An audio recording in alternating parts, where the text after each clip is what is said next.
Servus, Glück auf und herzlich willkommen zu einer weiteren FC Bayern Spielanalyse und Benotung der Spieler. Ja. 2:2 bei Inter Mailand, ausgeschieden aus der Champions League, kein Finale daheim. Ja, als erstes mal Glückwunsch an Inter Mailand fürs Weiterkommen.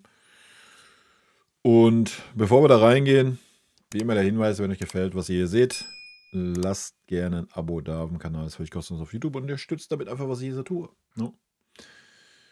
Ja, wo fange ich an?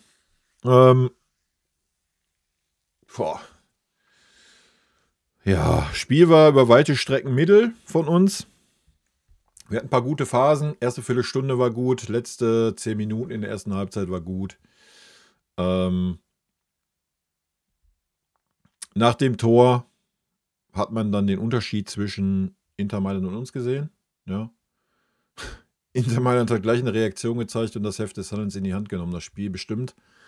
Wir waren nicht in der Lage, auch nur ansatzweise dagegen zu halten, auch wenn die Tore dann natürlich nach 2 Standardsituationen fallen. Da hat man die ganze katastrophale Abwehr gesehen. Min-Jae Kim heute wieder unterste Kanone. Sorry, ich weiß nicht, warum der aufgelaufen ist. I don't know. Ich kann es nicht nachvollziehen, aber ja, muss ich auch nicht. Ich habe es vorher gesagt. Am Ende kann man immer klug scheißen. Von daher, der Wille, den wir die letzten 10 Minuten gezeigt haben in diesem Spiel, ja, den hätten wir halt einfach mal 80 Minuten vorher zeigen müssen. Ja, dann hätten wir auch gute Chancen gehabt, weiterzukommen. Ne? Aber wir haben den Willen nur die letzten 10 Minuten gezeigt. Und selbst da haben wir dann in den letzten 10 Minuten keinerlei alternative Spielidee. Wir haben 1:1 den Ball so weiterlaufen lassen. Es war 90., es war 94. Wir haben den Ball weiter 1:1 so laufen lassen, als wäre es Minute 5 und würden wir 3:0 führen. Ja, Katastrophe. Absolute Katastrophe. Das Einzige, was dann war, ist, dass Obich mit nach vorne gegangen ist bei dem Freistoß. Dass man den Freistoß dann so ausführt, wie man ihn ausgeführt hat. Grandios. Ja, am Ende, keine Ahnung. Verdient ausgeschieden, nicht verdient ausgeschieden, spielt keine Rolle. Wir sind ausgeschieden, das spielt eine Rolle. Ich denke, das Spiel war auf Augenhöhe, auch das Hinspiel war auf Augenhöhe, auch wenn wir natürlich die spielbestimmendere Mannschaft waren, das war von vornherein klar. Ich habe es aber auch vor dem Spiel gesagt, wir sind natürlich in der Lage, gegen Inter Tore zu schießen. Wir werden das Spiel, wenn dann, durch die Abwehr verlieren. Ne? Und das haben wir heute getan. Wir haben es ja noch niemals verloren, wir haben unentschieden gespielt. Aber nochmal, der große Faktor heute, der große Unterschied, mal abgesehen von den letzten 10 Minuten, wo Inter wirklich auch platt war, wie man gesehen hat. Aber ansonsten war der große Unterschied, dass Inter genau das gemacht hat, was sie machen wollten und dass Inter Plan A, B, C, D hat und wir haben nur Plan A. So, das ist der große Unterschied. Da muss sich Vinny auf jeden Fall Kritik gefallen lassen, die völlig zu Recht ist, meiner Meinung nach. Das sagen wir auch schon die ganze Saison. Ja, das war in der Hinrunde alles fein, wenn man da nur eine Idee hat. Aber spätestens dann sollte man auch mal Plan B und C einstudieren und haben. Und das haben wir heute nicht gehabt. Dazu waren unsere Standards heute unter aller Sau. Ja, mal abgesehen bei dem Tor von Eric. Ansonsten die Standards, die Kimmich geschossen hat, ich weiß nicht, wofür der auf dem Feld war. Also. Aber da gehen wir mal in der Spielerbenotung gleich drauf ein. Das große Problem, was wir hatten, mal, wenn wir das Champions League Viertelfinale mal Revue passieren lassen. Ja, wir konnten einfach die Ausfälle nicht kompensieren. Ja, Opa hat wehgetan, definitiv. Ich glaube, mit Opa wäre es vielleicht ein bisschen anders ausgegangen, weil dann hättest du wahrscheinlich auch nicht Min-Jae aufgestellt, wenn er unter Schmerzen spielen muss. Das hat man gesehen wieder, dass er nicht richtig da ist. Hättest du vielleicht gleich Eric aufgestellt. Musiala geht uns hart ab. Das hat man auch gesehen, denke ich. Immer wenn es gefährlich wurde, war es über Michael. Leroy Sané war, 60 Minuten auf dem Feld?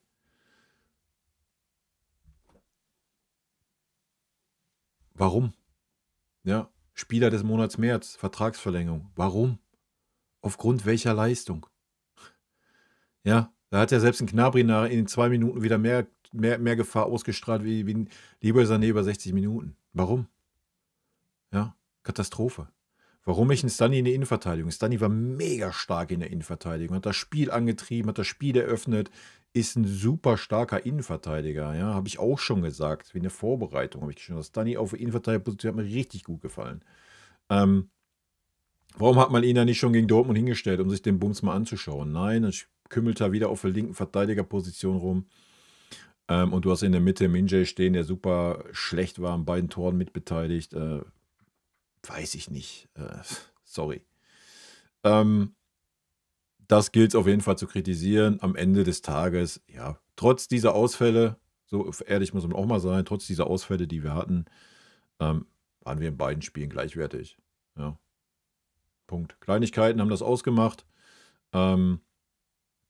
Aus meiner Sicht hätte man ein paar Kleinigkeiten gerade heute in dem Rückspiel verhindern können. Das wollte man nicht. Kimmich Goretzka war defensiv gesehen auch eine Vollkatastrophe. Wenn man mal gesehen hat, wie da so ein Martinez da durchmarschiert ist, durch beide, ja, auf dem Raum von 3 Metern. Hut ab. Und dann reicht es halt einfach nicht für die Champions League. Punkt. Ja. So, von daher nochmal Glückwunsch an Inter. Und ich würde sagen, wir hauen uns mal ein paar Statistiken rein zum Spiel und dann geht es in die Benotung der Spieler. Ne? Gut, Ballbesitz. 62, 38 war abzusehen, Abseits 0-1, Fouls 10, 16, Zweikampfquote 52, 48, Schüsse aufs Tor 6, 6, Schüsse insgesamt 15, 20, Ecken 5, 6. Da sieht man schon, dass das auch sehr ausgeglichen war. Angekommene Pässe 245 zu 468, Flanken 5, 22. Allein an den Schüssen aufs Tor und Schüsse insgesamt sieht man, ja, dass Ballbesitz kein Wert ist, der nur annähernd interessant ist. Ja. Erst recht nicht, wo wir den Ballbesitz dann wieder hatten. Ja. Gut, Schüsse insgesamt, Müller 5, Sané 3, Ulisse 3, Torschussvorlagen, Goretzka 1, Gnabry 1, gewonnene Zweikämpfe, Eric Dyer 7, Stunny 5, Ulisse 5. Merkt ihr was? Merkt irgendjemand irgendwas? Seht ihr hier einen Conny Leimer stehen? Ja, der offensiv Akzente gesetzt hat, defensiv eine Katastrophe war. Seht ihr hier Min-Jae Kim stehen? Nee, mal. Ballkontakte 95 Kimmich, Ulisse 80, Stunny 75. Seht ihr hier einen Goretzka stehen? Nee, oder? Gut. Damit gehen wir rein. Angefangen mit Winnie Company, aber ich mache erstmal meinen Pfeil auf, damit ich so eintragen kann. Gut, da sind wir bei Winnie Company. Ja, keine Ahnung. Ich tue mich da schwer, heute irgendwie eine faire Note zu geben. Ich gebe mal eine Note 4. Ich denke, es war ausreichend, aber auch nicht mehr. Es war nicht gut oder sehr gut oder irgendwas Überraschendes. Es ist genauso gekommen, wie ich es gesagt habe. Ja. Ist also nicht nur Klugscheißerei heute, sondern ich habe es genauso vorhergesagt, dass wir mit 1:1 dieselbe Aufstellung starten, dass Leroy da rumpimmeln wird, dass ein Stunny auf der verkehrten Pose spielt, dass ein Conny Leimer weiterhin auf der verkehrten Pose spielt, dass wir wieder mit unserem super Mittelfeld-Duo Kimmich-Goretzka auflaufen werden in der Zentrale. Ja, genauso ist es gekommen. Genauso ist es auch gekommen, dass Conny Leimer defensiv eine Katastrophe war, dass Leroy Sané vorne ebenfalls eine Katastrophe war. Stunny als Linksverteidiger war auch eher so semi. Conny als Rechtsverteidiger brauchen wir gar nicht erst anfangen. Ja. Sorry, dann reicht das halt einfach nicht in der Champions League im Viertelfinale. Ja, Punkt. Dazu ein Kimmich, der super blass war. Ein Harry Kane, der nur eine Szene hatte, ansonsten auch super blass war. Ja, und dann reicht es halt einfach nicht. Aber auch das ist hausgemacht. Die Leute sind einfach überspielt. Ja, die sind einfach überspielt. Habt ihr die Vorberichte gehört oder kurz vorm Spiel? Inter hat einfach in der Meisterschaft 6 Spieler draußen gelassen. Ja, genau das hätten wir auch tun müssen. Punkt. Ja, fertig. So. Haben wir nicht, weil wir keine Eier haben und gut ist. Und weil wir es natürlich auch nicht können. Oder wir könnten schon, aber dann müssten wir Spieler aus der A-Jugend nehmen oder aus der zweiten Mannschaft, weil man ja alle jungen Spieler weggeschickt hat. Gut, Note. Company Note 4. Warum? Ja, weil Company wieder stur seinen Stiefel durch. Ja, alles gut, man kann das machen. Ich verstehe das. Ja, man glaubt an seine eigene Stärke, bla, Sülz. Dass die eigene Stärke im Hinspiel nicht da war, gegen Dortmund nicht da war, jetzt im Rückspiel nicht da war. I don't know. Da muss man irgendwann mal anfangen und vielleicht mal etwas anders machen. Ja, vielleicht mal angefangen damit, dass man mal einen Serge Gnabry da reinwirft, der auf jeden Fall für mehr Schwung gesorgt hat. In die Startelf. Ja. Dass man vielleicht mal einen Conny Leimer, der offensiv stark ackert, rackert, macht und tut, einfach mal auf die Achterposition gestellt hätte und dass man einen Stunny einfach mal in die Innenverteidigung gestellt hätte, wenn man weiß, dass Min Jae Kim mit Achillesfersenprobleme hat und nicht richtig fit ist. Ja? So, man spielt gegen Inter Mailand, man spielt gegen Martinez und Thuram, zwei super starke Stürmer, ja, und stellt da einen nicht fitten Innenverteidiger rein und wundert sich dann, dass der kein Land sieht. Ja? Hat man sich schon gegen Dortmund gewundert. Also, sorry, ja. Also, das sind alles hausgemachte Probleme, weil man einfach keine Eier hat. Genau dasselbe mit Kimmich in der Zentrale. Ja. Und wir sehen die gleiche Scheiße die nächsten 3 Jahre. Aber ich drifte ab. Note, wir machen die Benotung jetzt erstmal. Ich drifte ab. Können wir kommenden Montag, 18 Uhr live auf Twitch, können wir das ganze Elend mal ein bisschen auseinandernehmen und mal ein bisschen genauer betrachten, denke ich. Okay, Winnie Company, Note 4. So, Urbich für mich Note 2. Sehr, sehr starkes Spiel von Urbich. Sein überzeugendstes Spiel bisher, was ich gesehen habe. Ja, mir sehr, sehr gut gefallen. Super starke Reflexe auf der Linie, super Ball gespielt, obwohl Kimmich da wieder für katastrophale Bälle da hinten gesorgt hat und Stunny in Bedrängnis gebracht hat, der dann Urbich in Bedrängnis bringen musste und so weiter. Ja, ein Ball, der schlecht war, der einfach ins Aus ging. Ansonsten sehr, sehr gute Bälle im Aufbau gespielt. Lange Bälle, kurze Bälle, auf die Flügel rausgelegt, den Ball. Am Urbich lag es heute definitiv nicht. Gut, dann geht's los. Die erste Kanone steht an. Ich muss ihn eben suchen. Conny Leimer, da ist er. Conny Leimer, defensiv Note 6. So, damit fange ich mal an. Ja, ich erinnere, ich habe original 3 Angriffe von Inter über die linke Seite im Kopf, Note 6. Ja. Einmal hat er sogar Min Jae Kim dazu gezwungen, dass der hinlangen musste, noch die gelbe Karte dafür gesehen hat. Ja, das war, weil Conny Leimer vorher da wieder im Niemandsland der Geschichte rumstand und sich den Scheiß angeschaut hat. Nach vorne hat er natürlich seinen Einfluss gehabt, hat geackert, hat gerackert. Er war noch stärker, wenn er von der Position ins zentrale Mittelfeld gegangen ist. Wer da mal drauf geachtet hat, da war Conny dann richtig stark. Ansonsten ist er immer mal wieder durchgelaufen. Olisse hat seinen Steckball durchgesteckt in den 16er. Das hat 2-3 Mal gut geklappt. So war Conny Leimer präsent. Ja, nach vorne, auch im Mittelfeld, im Gegenpressing, hat er sich reingeworfen. Man hat gesehen, er wollte. Aber hinten die Leistung war mal wieder eine Katastrophe. Wenn wir beides zusammennehmen, weil es offensiv ganz gut war, er jetzt nicht direkt am Tor beteiligt war, sehe ich ihn mal bei einer 3,5. Das ist aber auch das höchste der Gefühle, Alter. Aber ja, das ist auch nicht seine Schuld. Er ist halt einfach kein rechter Verteidiger. Ja, das muss man mal ganz klar so sagen. Warum man ihn da immer wieder hinstellt, keine Ahnung, fragt eine Vincent Kompany. Gut, dann kommen wir zu Eric Dyer. Eric Dyer hat es ordentlich gemacht, denke ich. Nach seiner gelben Karte hat er 1-2 Zweikämpfe gehabt, wo du gemerkt hast, geht da nicht so ganz hin. Ja, ich erinnere mich an auf Höhe der Mittellinie da gegen Thuram war es, glaube ich, der dann durch war, wo zum Glück nichts daraus passiert ist. Ansonsten war er okay, hat das Tor natürlich dann auch gemacht, ja. Das muss man auch erstmal so machen, wie er es gemacht hat. Das hat so seine 1-2 Wackler hinten wieder ein bisschen ausgeglichen, von daher für mich eine Note 3. Min Jae, da ist er. Ja, Min Jae, keine Ahnung, Alter. Ich kann ihm eine 5 geben, das ist, denke ich, fein.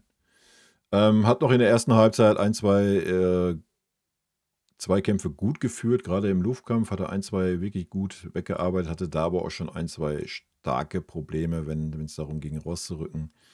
Zweite Halbzeit, dann bei den Gegentoren Katastrophe. Ja, ich weiß nicht, er ist gar nicht hingegangen im Kopfball richtig, aber nochmal, ich bin mir 100% sicher, dass der Mann nicht schmerzfrei Fußball spielt gerade. Ja. Das Thema ist hausgemacht. So, da greife ich ihn gar nicht persönlich für an, Alter. Gut, damit kommen wir zu Stunny. Stunny sehe ich auch bei einer 3. Wie gesagt, auf der Außenverteidiger-Posi. Ja, war es eine 3,5? Ja, vielleicht sogar eine 4. Auf der Innenverteidiger-Posi war es für mich eine 2. Das waren starke Minuten von Stunny auf der Innenverteidiger-Position. Ich würde mir wünschen, dass man Stunny da hinstellt. Ja, aber das ist ähnlich wie wie die ganzen Jahre der Pavard bei uns. Ja? Also ein Pavard war genauso. Und den hat man dann auch als Rechtsverteidiger da verschimmeln lassen. Ja? In der Dreierkette der rechte Innenverteidiger oder halber Außenverteidiger, das sind die perfekten Rollen für einen Pavard und auch für einen Stanisic. Ja? Man müsste einfach mal auf eine Dreierkette hinten gehen. Aber nein, das tun wir natürlich nicht, weil wir seit 200 Jahren die 4-2-3-1 spielen und jeder Trainer, der kommt, der muss das übernehmen. Das ist in der Einfahrt eingemeißelt, das darf man nicht ändern und schon gar nicht, wenn du mit Joshua Kimmich den Vertrag verlängerst, Alter. Weil der kann nichts anderes spielen. Gut. Ja. Damit kommen wir zu Leon. Ja, ich habe es gerade schon gesagt, wir haben es gesehen in Statistiken. Leon war super unauffällig. Gefühlt war er mal da, dann war er mal nicht da. Hat 1, 2 Defensive wieder gute Zweikämpfe geführt, die wichtig waren, ja. Offensiv war das super blass. Ja, da war nichts, ich gehe mal in den Strafraum rein, da war nichts, ich nehme mal einen Schuss aus der zweiten Reihe. Da war schon gar nichts irgendwie, ich leite mal einen Angriff ein oder sonst was. Ja, habe ich aber auch nicht anders erwartet. Ja, auch das ist systembedingt und ja, er hat auf jeden Fall nichts irgendwie kaputt gemacht oder sonst was. Ich denke auch da. Junge. Können wir eine 3,5 geben. Sind wir mal gnädig heute. Sind wir bei Kimmich auch gnädig, bei unserem Gottfaser. Da ist er. King Kimmich. Ja, wenn wir reiner sportliche benoten, war es eine 4. Wenn wir den Anspruch des Führungsspielers mit benoten würden, wäre es eine Note 6, aber das tun wir nicht. Sportlich war es eine 4. Das war nicht gut, das war nicht schlecht. Die Standards waren eine Katastrophe. Defensivverhalten in der Zentrale war eine Katastrophe. Aufbauspiel war, ja, ich guck mal. Ich nehme den Ball vorne an. Bevor ich erstmal nach vorne, mache ich erstmal immer den Schulterblick. Ne, erstmal nach hinten gucken. Kann ich da hinspielen? Nee, nee, dann gucke ich mal nach vorne. Ja, grandios. Hat dann in der zweiten Halbzeit wenigstens mal versucht, 1, 2 lange Bälle zu spielen. Aber auch die kamen dann eher nicht an. Kimmich hat einfach keine Form. Ja. So ist es. Gut. Haben wir die beiden auch abgefrühstückt. Kommen wir zum Lichtblick vorne. Das war Michael Olise. Ja, auch da hat das letzte Quäntchen gefehlt. Von daher gibt es von meiner Seite heute eine 2,5. Hätte ein Tor gemacht. Wäre Man of the Match auf jeden Fall. Ja. Ich meine, ist er für mich auch so. War der Stärkste auf dem Feld. War der, wenn was passiert ist, das eingeleitet hat oder direkt die Vorarbeit geleistet hat oder versucht hat, mal ein Dribbling zu nehmen, Schuss zu nehmen. Gerade erste Viertelstunde mit Müller zusammen sehr, sehr stark gewesen. Auch mit Conny Leimer, habe ich ja schon gesagt, wenn Conny da mal durchgegangen ist. Hat aber auf Serge, auf Müller mal den Steckpass in den Strafraum gesteckt. Ich habe es noch im Stream gesagt. Irgendwann werden die Gegner das auch durchschaut haben. Hat mich ein bisschen gewundert, dass Inter das nicht gerafft hat. Haben wir heute bestimmt 6-mal gesehen von Michael. Dass er den Ball da durchsteckt und dann der Laufweg da ist. Aber gut. Ihm hat das Quäntchen Glück heute gefehlt. Ja, einfach der gute Torabschluss. Ja. Gut, damit sind wir bei Thomas Müller. Wenn ich ihn finde, da ist er, ist noch da. Thomas Müller, ja. Erste Halbzeit war er sehr, sehr präsent, hat viel versucht, viel gemacht, viel geackert, viel gerackert. Zweite Halbzeit, ja, ich denke, der Akku war leer. Punkt. Der Akku war einfach leer. Hat ja dann auch nochmal so eine Halbchance gehabt, dann hat man gesehen, dass keine Kraft mehr da ist, keine Konzentration mehr genug da ist. Ich verstehe, dass man ihn auf den Platz gelassen hat. Der Faktor, der halt immer mal richtig stehen kann, immer mal einen unkonventionellen Ball gewinnen kann, alles gut, alles fein. Für mich Thomas heute Note 3. Joa, dann kommen wir zum Abstand schlechtesten Spieler, aber Spieler des Monats März und kurz vor der Vertragsverlängerung stehenden Weltstar und Godfather itself, Leroy Sané. Joa. Sind wir heute gnädig, weil wir bei vielen gnädig sind, weil man gemerkt hat, die Mannschaft will. Deswegen kriegt er die Note 5 wie Minje. Punkt.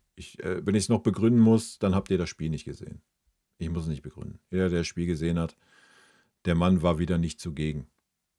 Schon wie gegen Dortmund. Leistung 1:1 wie Dortmund. 1:1. Nicht zugegen. Kein Vorbeigehen mal am Gegner, keine Flanke, kein mal reinziehen. Wenn er mal in Erscheinung getreten ist, dann war es auf der Halbposition oder ganz in der Mitte oder wenn er einmal auf der rechten Seite war. Auf der linken Seite ist er einfach verschwendet eingesetzt. Punkt. Ja, auch das muss ein Trainer sehen und ändern. Gut, dann kommen wir zu Harry Kane. Ja, Harry Kane hat durch eine Einzelaktion das Tor gemacht. Ansonsten war Harry Kane heute maßlos überfordert. Für mich, ja, aufgrund des Tores, Note 3. Ansonsten war Harry Kane schlecht. So. Punkt. Ja. Vor allen Dingen, wenn ich dann sehe, es sind noch 5 Minuten zu spielen, Nachspielzeit, 5 Minuten oder 6 Minuten waren es. Und ich sehe dann Harry Kane auf der linken Außenbahn rumtänzeln, Alter, dann kriege ich einfach einen Anfall. Ja, wie gesagt, wir spielen dann 1:1 das Spiel weiter. Harry Kane lässt sich fallen, läuft auf der Außenbahn rum. What the fuck is going on, Alter? Also wenn nicht dann, ja, da muss ein Stürmer vorne einzementiert sein im 16-Meter-Raum. Ja, muss eine Strafraumbesetzung da sein. Auch schon, wo es 2:2 stand, ja. Dann ist Harry Kane auf einmal auf der Außenbahn und was? Und ja, was dann? Wo soll er den Ball hinspielen? Es war keine Strafraumbesetzung da. Junge, zum Kotzen, Alter. Ja, ich weiß, das ist seine Spielweise. Das ist ja auch alles gut und schön, ja. Aber doch nicht, wenn es 2:2 steht und du unbedingt ein Tor brauchst. Du spielst 1:1 den gleichen Fick weiter, Alter. Als wäre nichts los. So, ja, alles gut, wir machen wie immer, ne? Ja, klar, ja, super, grandios. Katastrophe, Alter. Ich meine, da kann Harry Kane nichts für, ist eine Trainergeschichte. Ja? Und das gilt es zu kritisieren, ne? Um mal hart zu kritisieren. Und das reicht dann halt einfach nicht für ein Champions League Viertelfinale. Und das völlig zu Recht. Ja? Völlig zu Recht. So. Auch wenn es natürlich heute eine enge Kiste war zum Ende hin. Ja? So, das steht ja außer Frage. Aber man muss sich nicht beschweren, wenn man solche Dinger macht. Gut, Rafa Guerrero kam dann rein in der 65. Konnte ein paar Akzente setzen, war ordentlich. Jetzt nicht überragend stark, nicht überragend schlecht, sehe ich bei Note 3. Kurz und schmerzlos. Serge Gnabry, dasselbe, hatte 2, 3 gute Aktionen. Wo ist er? Hat auf jeden Fall in den paar Minuten mehr gezeigt wie Leroy Sané in dem ganzen Spiel. Auch da hat dann so der letzte Touch gefehlt. Ja. So ist es halt. Note 3. Gut, dann haben wir noch Pavlo, der viel zu spät ins Spiel kam. Ich kann es verstehen, dass er ein bisschen später kam. Ja, kann ich voll verstehen, weil gegen Dortmund die Leistung auch eine Katastrophe war. Heute war es okay, aber die 10 Minuten kann ich ihm nicht wirklich eine faire Benotung geben. Wie gesagt, es war okay, er war auffällig, er war am Spiel beteiligt, hat keine Schnitzer gemacht oder sowas, hat ein bisschen was versucht. Auch da hat so der letzte Wille, die letzte Idee gefehlt, aber wie soll sie auch da sein, wenn der aus einer Verletzung kommt und so eine katastrophale Leistung gegen Dortmund gezeigt hat und dann wieder kein Vertrauen bekommt vom Trainer und erstmal draußen hockt. Ja, da muss man sich nicht wundern, dass man das kriegt, was man bestellt hat. Ganz einfache Kiste. Ne? Gut, zu guter Letzt haben wir noch King, der dann auch für die letzten 10 Minuten kam. Auch das hat keinerlei Einfluss mehr gehabt. Völlig der verkehrte Wechsel, meiner Meinung nach. Ja. King ist ein super Spieler, wenn man ein bisschen Raum hat. Ein bisschen Raum. Wir haben in den letzten 10 Minuten 0 Raum gehabt. 0. Inter Mailand stand mit allem Mann um 16er Raum. So, da ist ein Kingsley Coman absolute Verschwendung. Da brauchst du technisch starke Spieler, da brauchst du keinen, der einen schnellen Antritt hat oder sonst was. Als wenn Inter da nochmal groß rausrücken würde und wir irgendwelche Räume kriegen würden. Da hat man gesehen, dass so ein Serge da, der sich da eher ein bisschen besser drehen kann, bewegen kann, viel, viel effektiver war, genauso wie Guerrero. Ja, dass du natürlich nochmal was ändern willst, so mit dem Hintergedanken, ja, vielleicht habe ich das goldene Händchen, vielleicht fällt ihm ein Ball vom Fuß, er macht ihn rein und so, verstehe ich. Alles gut, ja. Warum man dann aber einen Serge da weggenommen hat und einen Serge dann hinter Michael Olise gestellt hat, das ist eine Entscheidung, die war super dumm. Ja, Serge hat für gut Druck gesorgt über die linke Seite, hat stark gemacht.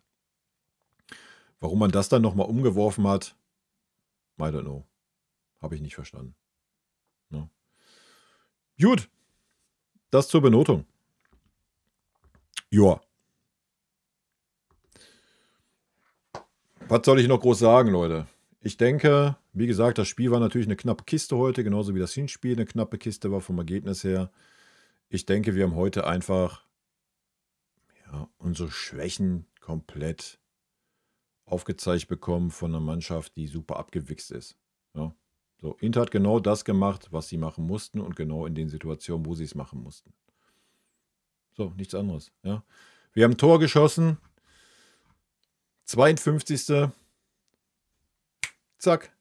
Schalter umgelegt bei Inter. Mega Druck gemacht. Spiel in die Hand genommen. 2 Ecken, 2 Tore. 2:1. Zack. Wieder Rückwärtsgang hinten rein. Bumm. Lass die Bayern wieder Ballbesitz in ihren komischen Räumen haben, wo sie eh nicht gefährlich werden. Und das war's. Ja, dass wir dann mit Eric Dyer da dieses Ding reingemacht haben, dass es dann natürlich nochmal ein bisschen kitzlig wurde für Inter, ist klar, weil wir nochmal ein bisschen Glauben hatten. Aber wir haben diese Phase dann nicht genutzt, weil wir in dieser Phase, wo wir das Momentum hatten, einfach 1:1 den Stiefel weitergespielt haben. Ey, guckt euch die beiden Tore an. Das war Harry Kane durch eine absolute Einzelaktion, wo der Gegenspieler eine Katastrophe war. Und eigentlich ein unmögliches Tor von Eric Dyer. Das waren unsere Tore heute. Ja, da sieht man doch schon, dass wir uns nicht die super hochkarätigen Chancen heute herausgespielt haben. Und wenn du dann das Momentum hast, ey, dann muss ich einfach mal was anders machen. Ja, da muss ich vielleicht einfach mal. Du hast einen Leon Goretzka auf dem Feld, du hast einen Harry Kane, du hast einen Thomas Müller, sind kopfballstarke Spieler. Dann schlag doch mal 2, 3 Flanken aus dem Halbfeld da einfach mal rein. Ja. Mach das doch einfach mal. Ich meine, heute waren sowieso super krasse Windverhältnisse. Wo wäre denn das Problem gewesen, das mal zu versuchen? Ja. Nee, 1:1, 95. Minute, Alter. 1:1. Wir spielen hinten rum. Kimmich spielt den Ball hinten rum. In der 95. Minute. In der 95. Minute. Da wird kein langer Ball versucht, um zu sagen, komm, Brechstange raus, die letzten 5 Minuten. Nee. Katastrophe, Alter. Sorry. Kann ich nicht mit. Muss man sich am Ende des Tages nicht beschweren. Ja, natürlich. Man hat die letzten 10 Minuten gemerkt, dass der Wille da war in dieser Mannschaft. Das kann man der nicht vorwerfen, definitiv nicht. Man kann der Mannschaft auch nicht vorwerfen, dass sie ein schlechtes Spiel gemacht hat heute. Sie war in der Offensive am Limit. Ja, Thomas Müller hat man gesehen, das reicht noch für eine gute Halbzeit, dann ist der Akku auch leer, wenn er alle 3 Tage spielen muss. Michael Olise, der Mann, der immer die ganze Saison über performt. Harry Kane, der aktuell keine Form hat. Der ein bisschen verloren wirkt teilweise. Dazu Leroy Sané, der nicht zugegen ist. Wir spielen eigentlich immer mit 3 Leuten nur vorne, nicht mit 4. Aus der Zentrale kam keinerlei Idee. 0. Leon Goretzka, was soll man da auch für eine Idee erwarten? Joshua Kimmich, Katastrophe. Ja. Wenn was kam, kam es von Conny Leimer, von der Rechtsverteidigerposition, der den Ball mit sich zusammen ins zentrale Mittelfeld getragen hat. Ja. Also das spricht doch Bände über unser zentrales Mittelfeld. Also wo sollen wir da die klaren Torchancen erspielen? Ja. Und ansonsten kein Speed in den Aktionen über weite Strecken des Spiels, quer nach hinten, bla bla bla, dieselbe Scheiße, wie wir es seit Jahren sehen aus der Zentrale im Mittelfeld. Und wir werden es die nächsten 3 Jahre weitersehen, weil König Josua der Vertrag verlängert wurde. Das ist die beste Entscheidung, die der FC Bayern treffen konnte. Ja. Gut, aber wie vorhin schon gesagt, ich könnte ein Thema rausmachen, Alter. Da kann ich einen 10-Stunden-Stream alleine füllen. Darum geht es nicht. Wir sind heute ausgeschieden. Ich habe es am Ende des Tages, ich habe es im Vorfeld gesagt, ich habe kein gutes Gefühl, ich habe es erwartet. Dass es dann am Ende knapp war, ja, dass es unsere Abwehr entscheidet, war auch klar, ja. Und dass wir keine Form haben, dass ein Kimmich keine Form hat, dass ein Harry Kane keine Form hat. Ja, die sind halt keine 22, 23 mehr, wie ein Michael, der das anscheinend einfach wegsteckt, dass er alle 3 Tage spielt. Alle 3 Tage bringt er starke Leistungen. Das können die anderen halt nicht. Aber dann hätte man sie einfach mal schonen müssen bei einem Viertelfinal-Rückspiel. Ja, hätte man einfach mal tun können. Aber Will man nicht, darf man nicht, warum auch immer. Und dann ist es so, wie es ist. Und dann sind wir jetzt ausgeschieden und können uns in München entweder im Finale in Lewandowski mit Graugänse Hansi angucken oder ein Pavard mit Sommer. Grandios, oder? Daumen hoch dafür. Gut, Blick voraus. Jetzt gilt es natürlich, die Meisterschaft irgendwie nach Hause zu fahren. Ganz ehrlich, wenn ich gerade diese Abwehrleistung sehe. Eigentlich bin ich fest der Meinung, Meisterschaft ist safe. Ich hoffe, Vincent Kompany rafft das jetzt endlich. Nimmt Minjay raus. Es macht keinen Sinn, mit einem unfitten Innenverteidiger aufzulaufen und stellt dann Stunny und Eric Dyer in die Innenverteidigung. Und nimmt endlich mal einen Conny Leimer als Rechtsverteidiger da raus und stellt ihn mal ins zentrale Mittelfeld und stellt Kimmich als Rechtsverteidiger hin. Ansonsten kann das auch nochmal spannend werden. Ja, wir spielen noch in Leipzig, wir spielen zu Hause gegen Gladbach, wir spielen zu Hause gegen Mainz. Das sind jetzt alles keine super angenehmen Gegner. Und wenn ich unsere Abwehrleistung da gerade sehe, dann bin ich allein schon auf Heidenheim gespannt, die am Wochenende rennen, kämpfen, beißen, kratzen werden. Ja, keine Ahnung. Wir werden sehen, wie die Mannschaft das verkraftet. Ich denke, ein Harry Kane will unbedingt, der will seinen Titel holen. Thomas Müller will sich wahrscheinlich auch mit einer Meisterschaft verabschieden. Von daher, der Wille ist da, der Wille war aber auch heute da. Ja, der Wille war auch heute da. So, das hat man gesehen, gerade die letzten 10 Minuten. Der Wille allein reicht manchmal nicht. Ne? Also ich gehe jetzt nicht davon aus, dass wir die Meisterschaft noch verspielen. Ne? Das muss man jetzt nicht schwarz an die Wand malen. Ich sage nur, dass es da auch nochmal spannend werden könnte. Ne? Gut, Leute. Enttäuschte rot-weiße Grüße gehen raus. Ja, seid nicht zu enttäuscht. Wie gesagt, am Ende war es knapper, wie ich gedacht hätte. Mit dieser Abwehr, ja, da reichst du halt im Champions League Viertelfinale nichts, Alter. So, sorry. Ja, und wenn dann deine Topstars nicht in Form sind, die noch da sind, dann reicht das halt einfach nicht. Ne? So ehrlich muss man leider sein. Von daher, ganz kleiner Ausblick schon mal weiter voraus. Es wird sehr, sehr spannend sein, ob wir nächste Saison die Eier haben und die Saison Revue passieren lassen und die richtigen Konsequenzen daraus ziehen. Da bin ich sehr gespannt. Aber wir haben noch 5 Spiele. Danach werden wir darüber mal ein bisschen quatschen. Sehr gerne werden wir mal gucken, da wir ja kein Champions League-Finale spielen, dass wir mal im Mai oder vielleicht schon vorher, also auf jeden Fall im Mai, aber vielleicht erst nach dem letzten Spieltag, ansonsten vielleicht auch schon vorher, wenn die Meisterschaft vorher feststehen sollte, werde ich vielleicht nochmal so einen kleinen Talk mit euch machen. Ne? Aber da werde ich mal ein bisschen mehr im Mitgliedervideo am Freitag drüber quatschen und am Montag im Stream, denke ich, werden wir da mal ein bisschen drüber quatschen. Dann machen wir mal so ein kleines Talk-Format zum Rückblick der Saison so ein bisschen. Und zum Ausblick auf die neue Saison. Gut, auch wenn es natürlich noch eine Club-WM gibt. Ja. Naja, gut. Leute, vielen lieben Dank für eure Aufmerksamkeit. Haut rein. Bis dann. Tschüssi. Vielen lieben Dank für euren Support hier auf dem Kanal. Und in diesem Sinne, gute Freunde kann niemand trennen.